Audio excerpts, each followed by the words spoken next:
오늘 은혜 받으실 말씀은 창세기 41장 43절에서 45절까지 말씀입니다. 창세기 41장 43절에서 45절까지 말씀을 다 같이 봉독하겠습니다. 자기에게 있는 버금 수레에 그를 태우매 무리가 그의 앞에서 소리 지르기를 엎드리라 하더라. 바로가 그에게 애굽 전국을 총리로 다스리게 하였더라. 바로가 요셉에게 이르되 나는 바로라. 애굽 온 땅에서 내 허락이 없이는 수족을 놀릴 자가 없으리라 하고, 그가 요셉의 이름을 사브낫 바네아라 하고, 또 온의 제사장 보디베라의 딸 아스낫을 그에게 주어 아내로 삼게 하니라. 요셉이 나가 애굽 온 땅을 순찰하니라. 아멘. 할렐루야, 할렐루야. 하나님이 오늘 우리와 함께 하심을 믿으시기 바랍니다. 저는 오늘 봉독해 주신 말씀을 가지고 고난과 영광이라는 제목으로 여러분과 함께 은혜를 나누겠습니다. 많은 사람들이 영광은 좋아하지만 고난은 좋아하지 않습니다. 고난이라는 것은 그 자체로 고통스럽고 괴롭고 슬프기 때문입니다. 많은 사람은 영광의 자리로 가고자 합니다. 그런데 여기서 우리가 알아야 할 것이 있습니다. 고난이 있기 때문에 그 영광이 더 값진 것이라고 하는 사실을 믿으시기 바랍니다. 고난은 꼭 음식물을 익히기 위한 불과 같은 느낌이 있습니다. 음식물이 그냥 날 것으로 있을 때는 먹기가 어렵습니다. 보기에는 좋아 보이고 싱싱해 보이고 먹음직도 하고 보암직도 하고 지혜롭게 할 만큼 탐스럽기도 합니다. 그런데 그 안에는 우리의 눈에는 안 보이지만 기생충이 있을 수 있고 나쁜 박테리아가 있을 수 있고 식중독을 일으키는 나쁜 균들이 있을 수 있습니다. 그러나 거기에 물을 붓고 불을 가하면 그러한 많은 잘못되고 나쁜 것들이 사라지거나 없어지거나 아니면 무해하게 되어서 아주 맛있는 음식으로 변화되는 모습을 볼 수 있습니다. 우리 인생의 고난은 음식물을 만들 때 꼭 필요한 불과 같은 것이라고 말을 할 수 있습니다. 우리의 인생도 이러한 불과 같은 고난을 통해서 맛있어지고 의미 있어지고 좋아지는 인생이 되는 줄 믿으시기 바랍니다. 그러므로 우리 믿는 사람들은 인생에 다가오는 고난을 통하여서 인생을 영화롭게 하고 영광스럽게 하는 하나님의 뜻과 섭리를 발견해야 하는 것입니다. 시편 119편 71절에는 이렇게 말합니다. 고난당한 것이 내게 유익이라. 이로 말미암아 내가 주의 율례들을 배우게 되었나이다 말하고 있습니다. 베드로전서 4장 13절에도 오히려 너희가 그리스도의 고난에 참여하는 것으로 즐거워하라. 이는 그의 영광을 나타내실 때에 너희로 즐거워하고 기뻐하게 하려 함이라 말하고 있습니다. 캄캄한 밤이 지나면 동력의 해가 떠오르는 것입니다. 하나님의 고난이라는 깜깜한 터널을 통해서 우리는 더 밝은 세계로 우리를 재촉하고 이끌어주는 하나님의 섭리를 깨달아야 하는 것입니다.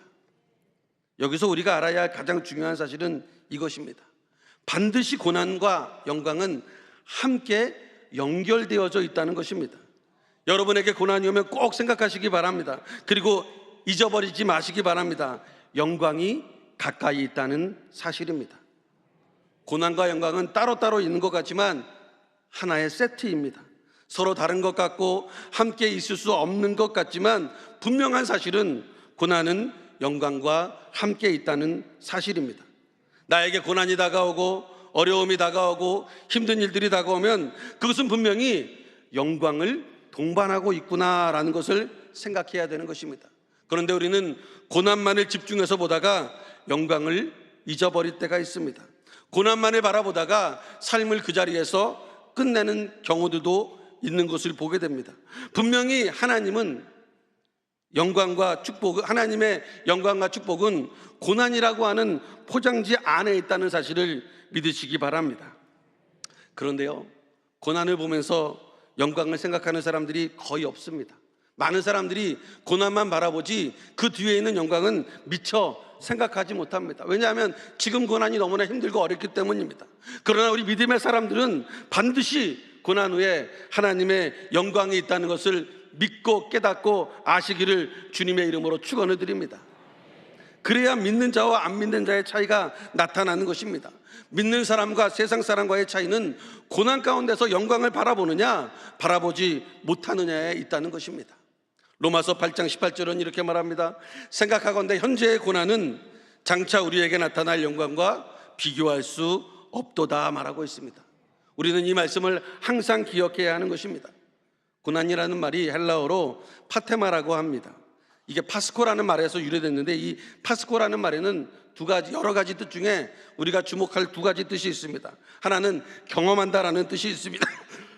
우리는 경험을 많이 쌓을 때 큰 일을 할 수가 있습니다.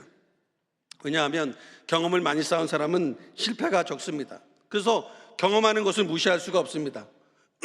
또 파스코라는 말의 뜻에는 맛을 본다라는 뜻이 있습니다.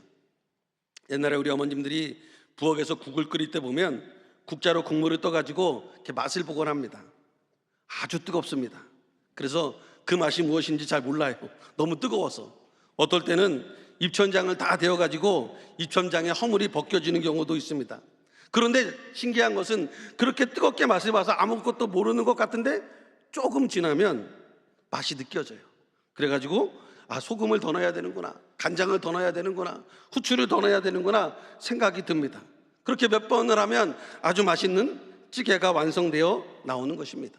이 고난이라는 것은 바로 행복의 맛을 미리 보기 위한 가정에 불과합니다. 지금 당장 뜨거워서 입천장이 될지 모르지만 아주 좋은 음식이 나오기 위한 과정에 불과한 것입니다. 그래서 고난이 결코 끝이 아니라는 것입니다. 이번 주 고난주간이 끝나면 부활의 영광과 구원의 영광의 사건이 다가오게 되는 것입니다. 그러므로 고난당할 때 항상 기억해야 됩니다. 절대로 잊어버려서는 안 됩니다. 고난이 다가왔다 그러면 영광이 우리에게 오고 있구나라고 하는 사실을 믿으시기 바랍니다. 구약 성경에 아무 잘못 없이 고난을 당한 인물 고난을 당한 첫 번째 인물이 누구냐면 바로 요셉입니다. 첫째로 요셉이 당한 고난을 보려고 합니다. 요셉의 아버지인 야곱은 여러 부인을 두고 살았기 때문에 이복 형제들 간의 갈등이 매우 심했습니다. 이 요셉은 특히 아버지가 매우 사랑하는 라헬의 첫째 아들로 태어났습니다. 그리고 그 아래로 동생 베냐민이 있었습니다. 야곱의 다른 아들들 중에서 요셉은 준수하고 잘생겼고 똑똑했다라고 말합니다. 그리고 거기에 덧붙여서 아버지의 사랑을 듬뿍 받았습니다. 그래서 그의 형들이 그를 굉장히 미워했습니다. 어느 날 요셉이 아버지의 심부름을 갔습니다. 형들이 있는 곳에 갔다 오라는 것입니다. 아버지의 말씀을 듣고 형들이 양을 치고 있는 세겜이라는 곳까지 갔습니다. 그런데 거기에 형들이 없습니다. 그래서 물어보니까 형들이 세겜에서 양을 치다가 도단이라고 하는 곳으로 가서 양을 치고 있다라는 것입니다. 그가 세겜까지 갔다가 여기 없으니까 그냥 아버지 집으로 돌아가겠다, 헤브론으로 그냥 돌아가지 아니하고 형들을 찾아 도단이라는 곳까지 가게 됩니다. 그리고 거기서 형들을 만납니다. 형들은 멀리까지 자기를 찾아준 동생을 고맙게 생각하지 않았습니다. 오히려 아버지의 사랑을 홀로 독차지하고 있는 동생이 싫었습니다. 그들은 요셉이 미웠습니다. 요셉만 없으면 아버지의 사랑을 받을 수 있을 줄로 알았습니다. 그래서 요셉의 형제들이 이 요셉을 없애려고 합니다. 요셉의 첫 번째 고난이 시작되었습니다. 그것은 배신의 고난입니다. 가장 가까운 가족으로부터 배신을 당하는 고난이었습니다. 어떤 형제는 아예 죽여버리자, 어떤 형제는 그냥 죽이지 말고 옷을 벗겨가지고 양의 피를 묻혀서 아버지에게 갖다 주고 이 아이는 그냥 구덩이에 집어넣어 버리자, 이 구덩이에 있으면 그냥 죽은 것과 마찬가지다, 저 애굽에 상인이 있는데 저렇게 팔아버리자, 여러 의견들이 엇갈렸습니다. 결국에는 구렁텅이에 집어넣어지고 애굽 상인들에게 팔려서 애굽이라고 하는 땅까지 가게 되었습니다. 그리고 애굽 상인들은 그를 다시 보디발의 집에 팔아넘겼습니다. 요셉의 두 번째 고난이 시작되었는데 그것은 신분의 고난이었습니다. 요셉은 하루아침에 채색 옷을 입는 자리에서 종의 처지로 전락하게 되었습니다. 그것도 다른 나쁜 사람들에 의해서가 아니라, 납치나 유괴를 당해서가 아니라 가족 간의 배신에 의해서 이렇게 종의 신세로 전락하게 되었다는 것입니다. 여러분 한번 생각해 보시기 바랍니다. 요셉의 심정이 어떤 심정이었겠습니까? 이 정도 되면 자포자기해도 아무 잘못이 없어 보입니다. 이 정도 되면 하나님을 원망할 수도 있을 것입니다. 그리고 내가 뭘 잘못했냐고 하나님께 따져 물을 수 있습니다. 그리고 무슨 재미로 일을 하겠습니까? 마지못해 억지로 신생한탄하면서 일을 했어야 합니다. 요셉이 열심히 일을 해야 할 아무 이유가 없습니다. 그런데 요셉은 그렇게 하지 않았습니다. 그리고 팔려간 보디발의 집에서 열심히 일을 했다고 성경은 말하고 있습니다. 그리고 그러한 요셉으로 인해서 보디발의 집이 복을 받았다라는 것입니다. 창세기 39장 5절에 보니까 그가 요셉에게 자기의 집과 그의 모든 소유물을 주관하게 한 때부터 야훼께서 요셉을 위하여 그 애굽 사람의 집에 복을 내리심으로 야훼의 복이 그의 집과 밭에 있는 모든 소유에 미친지라 말하고 있습니다. 분명히 보디발은 요셉으로 인하여서 자기 집이 축복을 받는 것을 알았습니다. 그래서 요셉에게 가정 총무를 맡기고 모든 정권을 쥐어주게 됩니다. 요셉을 신뢰했기 때문에 주인의 재산을 관리하는 특권을 준 것입니다. 그런데 요셉이 너무 잘생겼고요, 성실했기 때문에 보디발의 아내로부터 동침하자는 시험을 받았습니다. 근데 요셉은 그것을 단호하게 물리칩니다. 들고 튀어야 되는데 겉옷을 벗고 튀는 그러한 불상사가 있기는 했지만 단호히 물리치고 거기에서 승리했습니다. 그런데요, 이 일로 인하여서 요셉은 억울하게 누명을 씁니다. 그리고 감옥살이를 하는 고난을 겪게 됩니다. 요셉의 세 번째 고난은 바로 누명의 고난이었습니다. 자기는 잘못하지 않았는데 열심을 다했는데 누명을 뒤집어 쓰게 된 것입니다. 그러나 요셉은 감옥에 가서도 좌절하지 않았고 하나님을 의지했습니다. 그리고 하나님은 그렇게 요셉과 함께 하셨고 그를 감옥에서도 형통하게 하셨습니다. 창세기 39장 23절에 보면 간수장은 그의 손에 맡긴 것을 무엇이든지 살펴보지 아니하였으니 이는 야훼께서 요셉과 함께 하심이라 야훼께서 그를 범사에 형통하게 하셨더라 말씀하고 있습니다. 하나님께서 요셉과 함께 하셨다 성경은 말씀하고 있는 것입니다. 그리고 그것을 보디발과 간수장이 다 보았다는 것입니다. 어떻게 간수장이 다 보았다라고 알 수 있겠습니까? 어떻게 보디발이 그것을 보았겠습니까? 요셉이 하나님을 원망하고 하나님을 저주하고 하나님 때문에 내가 이렇게 됐다라고 어렵다라고 이야기하면 그럼 하나님에 대해서 보디발과 간수장이 볼 때는 저 사람은 하나님을 싫어하는구나 얘기할 수 있지 않겠습니까? 그런데 요셉은 그렇게 하지 않았습니다.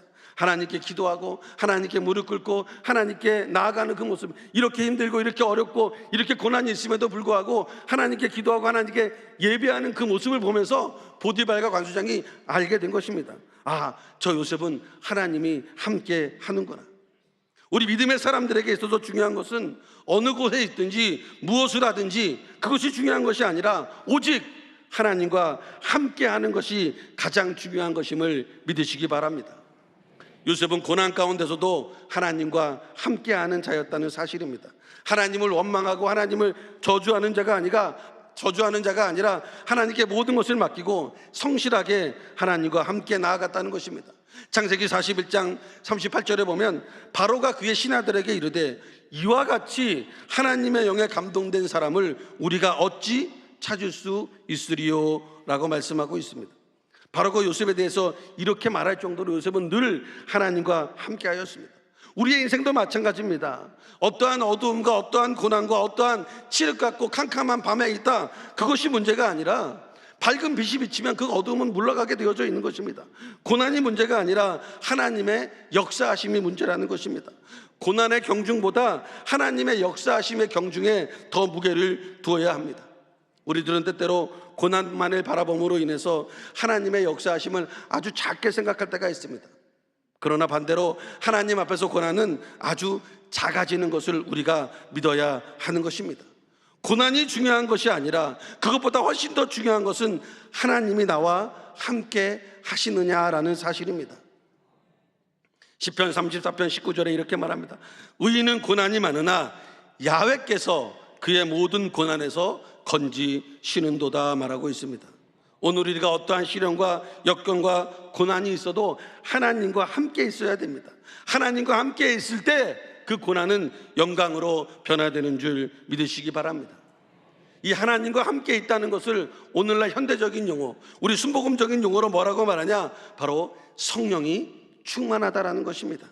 요셉 시대에는 하나님과 함께 있었다라고 이야기하지만 요사이는 그 사람이 하나님과 함께 있다라고 하는 것이 그 사람이 성령이 충만하다라고 말을 하는 것입니다. 그러므로 성령이 충만하고 성령이 뜨겁게 역사하고 성령님이 강하게 역사할 때 어둠도 내쫓기고 연약함도 물리치고 어떠한 고난도 극복할 수 있는 줄 믿으시기 바랍니다. 오늘 우리에게 가장 중요한 것은 하나님이 함께 하시는 것, 바로 성령 충만이 얼마나 귀한지 모른다는 것입니다. 여러분, 수학 문제를 풀 때 아무리 어려워 보여도 잘 풀 수 있는 선생님이 옆에 있으면 아무 문제가 없습니다. 문제 자체가 어려운 곳에 마음을 빼앗기면 안 됩니다. 어렵다 거기에 마음 끼면 옆에 선생님이 계셔서 잠깐 얘기만 하면 도와줄 텐데, 아무리 어려운 문제가 있어도 풀면 되는 것이기 때문입니다. 중학생에게 아무리 어려운 문제라도 대학생에게는 아주 쉬운 문제일 수 있기 때문입니다. 성령님이 우리의 보혜사로서 우리와 함께 하시면 고난의 문제는 그냥 풀어낼 수 있는 것입니다. 그러므로 문제에 집중하지 마시고 하나님께 집중하시기 바랍니다. 성령님께 집중하시기 바랍니다. 성령님의 가치를 인정하고 성령님의 능력을 활용하고 성령님께 모든 것을 맡겨야 되는 것입니다. 오늘 바로 이 시간 이곳에 나와서 예배하는 우리들에게 하나님은 성령 충만을 허락해 주신다고 말씀하고 있습니다. 너희 두세 사람이 모인 가운데 나도 너희와 함께 있겠다 말씀하고 있는 것입니다. 성령 충만할 때 우리의 인생은 변화되는 인생이 되는 것입니다. 바라기는 오늘 이 자리에 나온 모든 분들이 날마다 하나님과 함께하고 성령님과 함께하여서 고난을 이기는 여러분 되시기를 주님의 이름으로 축원을 드립니다. 두 번째는 고난 속에 나타난 하나님의 섭리입니다. 요셉이 옥중에 있는데 바로의 왕의 시중을 들던 술 맡은 관원장과 떡 굽는 관원장이 죄를 저지르고 그 전옥이라고 하는 감옥에 들어오게 됩니다. 그 감옥에서 있다 보니까 요셉에게 이 술 맡은 관원장이 자기 꿈을 이야기하고 요셉이 그 꿈을 해석해 줍니다. 그걸 옆에서 듣고 있던 떡 굽는 관원장이 야, 나도 어저께 꿈을 꿨는데 이런 꿈을 꿨다라고 얘기하니까 그 떡 굽는 관원장에게도 그 꿈을 해석해 줍니다. 술 맡은 관원장은 복직이 되는 3일 후에 복직이 되는 꿈이었고, 떡 굽는 관원장은 3일 후에 나무에 달려 죽게 된다는 해석이었습니다.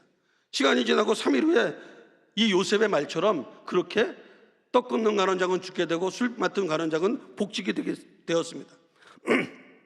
요셉은 술 맡은 관원장의 꿈을 해석해 주면서 이렇게 이야기합니다. 창세기 40장 14절에 당신이 잘 되시거든 나를 생각하고 내게 은혜를 베풀어서 내 사정을 바로에게 아뢰어 이 집에서 나를 건져 주소서라고 말합니다. 그런데요, 사람이 들어갈 때와 나갈 때가 틀리잖아요. 술 맡은 관원장은 요셉의 억울한 사정을 들었습니다. 자기가 여기 있을 사람이 아니다. 자기는 누명을 받아서 배신을 당하고 누명을 당해서 이곳에 오게 된 것이다. 그렇게 이야기를 했으면 자기가 복직되고 나서 요셉의 말을 들어줘야 되지 않습니까? 그런데 요셉의 말처럼 복직이 되고 나서 요셉을 돌보지 않았습니다. 한낱 히브리 종인 요셉에 대해서 그렇게 심각하게 생각하지 않았습니다. 그 후 2년이 지났습니다. 바로왕이 꿈을 꾸었는데 도대체 이 꿈이 무슨 꿈인지 해석할 수가 없습니다. 그래서 바로왕이 여러 술객들과 박사들과 모든 사람을 불러놓고 자기 꿈을 이야기하는데 명쾌하게 해석해 주는 사람이 없습니다. 바로왕은 그 뒤숭숭한 꿈 때문에 일이 손에 잡히지 않습니다. 걱정만 쌓여갑니다. 그 꿈을 해석할 사람은 없고 답답할 지경이었습니다. 그런데 그때 갑자기 술 맡은 관원장이 생각이 난 거예요. 아, 내가 감옥에 있을 때 내 꿈을 해석해가지고 나를 복직시키게 만들어줬고 또 떡 굽는 관원장의 꿈도 확실하게 해석해가지고 그가 3일 만에 죽게 된 그 사건이 기억이 나는 것입니다. 그래서 왕에게 히브리 종 중에 요셉이라는 청년이 있는데 내가 감옥에 있을 때 만났는데 그 청년이 꿈 해석을 기가 막히게 합니다. 그때서야 깨달은 거예요. 몇 년이 지나고 2년이 지나고 나서요. 그래서 그 요셉을 불러드립니다. 바로왕은 요셉의 해석을 듣게 됩니다. 왕이 불러서 그의 꿈을 이야기해 주었던 요셉의 해몽을 하는데 앞으로 7년 동안 풍년이 오고 7년 동안 흉년이 오는데 7년 풍년이 들었을 때 7년 흉년을 대비해야 된다라고 하는 게 이 꿈의 주된 내용입니다 라고 해몽을 했습니다. 바로왕은 요셉의 해몽이 자기의 궁금증을 풀어주었고 요셉의 해몽이 옳다고 여겼습니다. 그래서 요셉을 바로 그 자리에서 애굽의 국무총리로 만듭니다. 창세기 41장 41절 보면 바로가 또 요셉에게 이르되 내가 너를 애굽 온 땅에 총리가 되게 하노라 하고 말하고 있습니다. 여러분, 이것이 바로 요셉의 고난 속에 나타난 하나님의 섭리였습니다. 요셉이 애굽의 국무총리가 되어서 팔레스타인 전역에 걸친 흉년 속에서 애굽만이 아니라 자기의 조국인 이스라엘 민족을 건져내게 됩니다. 뿐만 아니라 그 주변의 민족들까지 살리는 역사를 이루게 되는 것입니다. 단순히 자기의 복직으로 끝나는 것이 아니라, 단순히 자기의 영화로 끝나는 것이 아니라, 그가 고난받고 어려움을 당하고 힘듦을 당했음에도 불구하고 하나님을 온전히 믿고 하나님께 나아가니까 하나님의 섭리에 의해서 애굽의 국무총리가 되는 영달을 이룬 것뿐만 아니라, 그 요셉을 통해서 애굽이 살고, 요셉을 통해서 자기의 민족 이스라엘 민족이 살고, 요셉을 통해서 주변 민족까지 다 사는 역사가 일어나게 된 것입니다. 이스라엘은 나중에 고센 땅으로 이주를 해서 거기서 큰 민족을 이루는데, 그 큰 민족을 이룰 수 있는 초석이 누구냐? 바로 요셉의 고난으로부터 시작된 것입니다. 이것이 하나님의 섭리였다라는 것입니다. 이것이 하나님이 우리에게 주실 영광이었다라는 것입니다. 만약 요셉이 국무총리가 되지 않았다면 이스라엘은 극심한 흉년 속에서 민족이 와해되어 버렸을 수도 있었을 것입니다. 그러나 요셉이 국무총리가 됨으로 인해서 이스라엘에게 피할 길이 열린 것입니다. 뿐만 아니라 이스라엘 주변 국가들까지도 극심한 흉년에서 견디고 버티고 살아갈 수 있게 된 것입니다.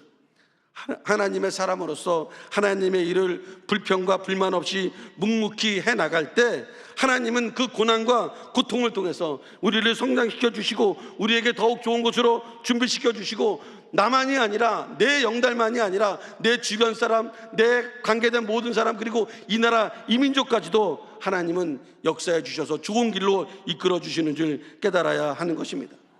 그러므로 고난 뒤에는 반드시 하나님의 섭리가 숨어 있다는 것을 알아야 합니다. 그리고 그 섭리는 우리가 알지 못하는 것이기에 섭리라고 이야기하는 것입니다. 어떠한 섭리일지 알지 못합니다. 고난당할 때 요셉이 자기가 국무총리가 되리라고 어떻게 꿈을 꾸었겠습니까? 고난당할 때 자기가 이 모든 민족을 구할 수 있는 그러한 사람이라고 어떻게 꿈을 꿀 수 있었겠습니까? 그런데 하나님의 섭리에 의해서 하나님은 요셉을 국무총리로 만들어서 그 모든 민족을 건져내는, 흉년에서 건져내는 역사를 허락해 주시는 것입니다. 지금 이 나라 이 민족을 위해서 바로 요셉과 같은 우리들이 필요한 것입니다. 우리들이 무엇을 할까 이리저리 잘 모르지만 묵묵히 하나님께 기도할 때 하나님은 우리들을 통해서, 우리 여의도 수목교회를 통해서 하나님의 귀한 역사를 이루시는 줄을 믿으시기 바랍니다. 이 고난 뒤에는 반드시 하나님의 영광이 있는 것을 믿으시는 여러분들이 되시기를 주님의 이름으로 축원을 드립니다. 기도하겠습니다. 사랑과 은혜가 많으신 참 좋으신 아버지 하나님, 고난 가운데 하나님의 영광이 있음을 믿게 하심을 감사합니다. 고난이 중요한 것이 아니라 하나님과 함께하는 것이 가장 중요한 것임을 다시 한번 깨닫게 하여 주시옵소서. 고난의 경중의 문제가 아니라 하나님과 함께하심의 경중의 문제임을 깨닫게 하여 주시고, 고난 가운데서도 묵묵히 주님의 일을 하고 묵묵히 하나님께 간절히 기도하는 저희들을 통해서 하나님의 섭리가 일어나서 우리들뿐만 아니라 이 나라 이 민족이 살아나고 이 세계가 하나님의 역사하신 가운데 변화되는 그러한 축복이 일어날 수 있도록 인도하여 주시옵소서. 요셉을 들어서서 이스라엘을 살려주시는 하나님께서 우리를 들어서 주셔서 하나님의 귀한 역사를 이루어낼 수 있도록 인도하여 주시옵소서. 특별히 우리 여의도 순복음교회 당회장 목사님을 축복하여 주시고, 아버지 하나님의 귀한 역사하심으로 이 고난과 이 어려운 때에 우리 목사님에게 큰 힘을 부어주시어서 우리 민족을 이끌고 가시는데 부족함이 없도록 역사하여 주시옵소서. 특별히 여의도 순복음교회에 내려주신 귀한 사명, 민족 복음화의 귀한 사명을 이루는 저희 모두가 되어지게 하여 주시옵소서. 오늘 이 아침에 하나님께 귀한 예물 드린 손길이 있습니다. 아버지, 그 손길 한 손길 한 손길마다 축복하여 주시어서 30배, 60배, 100배로 축복하여 주시옵소서. 이 아침에 고난과 영광이 분리된 것이 아니라 하나라는 사실을 깨닫고, 고난 뒤에 반드시 영광이 다가오는 하나님의 섭리를 깨닫는 저희들에게 주의 축복이 임하게 하여 주시옵소서. 모든 것 주님께 맡깁니다. 예수님의 이름 받들어 간절히 기도드립니다. 아프신 분은 아픈 곳에 손을 얹어 주시기 바랍니다. 문제가 있는 분은 가슴에 손을 얹어 주시기 바랍니다. 사랑과 은혜가 많으신 아버지 하나님, 오늘 이 시간 저희들의 고난 가운데서 하나님의 영광을 바라보며 아픈 곳에 손을 얹었습니다. 이 고난은 분명히 영광으로 변환되는 줄을 믿습니다. 믿는 자가 병든 자에게 손을 얹은 즉 낫는다고 하였사오니, 주님 이 시간 저희들의 모든 질병을 고쳐 주시옵소서. 머리끝부터 발끝까지 깨끗하게 고쳐 주시옵소서. 집에 가다 주는 원심하기는 떠나갈지어다, 떠나갈지어다. 나사 예수의 이름으로 명하노니 한 길로 왔다 일곱 길로 물러갈지어다. 아픈 머리를 고쳐 주시옵소서. 편두통이 심한 자를 고쳐 주시고, 아버지 목이 아파서 힘든 사람을 고쳐 주시고, 아버지 하나님 목 디스크로 어려워한 사람을 고쳐 주시옵소서. 허리 아픈 것을 낫게 하여 주시고, 오장육부의 모든 염증이 사라지게 하여 주시옵소서. 위장병이 낫게 하여 주시고, 암세포가 떨어져 나가게 하여 주시고, 부인병이 낫게 하여 주시옵소서. 아버지 하나님, 이 시간에 모든 질병의 근원이 말라 없어지는 귀한 역사가 임하게 하여 주시옵소서. 또 문제가 있어서 가슴에 손을 얹고 기도하는 모든 분들의 문제를 해결하여 주시옵소서. 문제 외에 자정하시는 예수님을 바라보게 하시고, 문제에 집중하는 것이 아니라 하나님께 집중하는 저희 모두가 되어지게 하여 주시옵소서. 문제를 통하여 넘어지고 쓰러지는 것이 아니라 문제를 통하여 하나님께 한 걸음 한 걸음 나아가 하나님의 섭리 가운데 나아가는 저희 모두가 되어지게 하여 주시옵소서.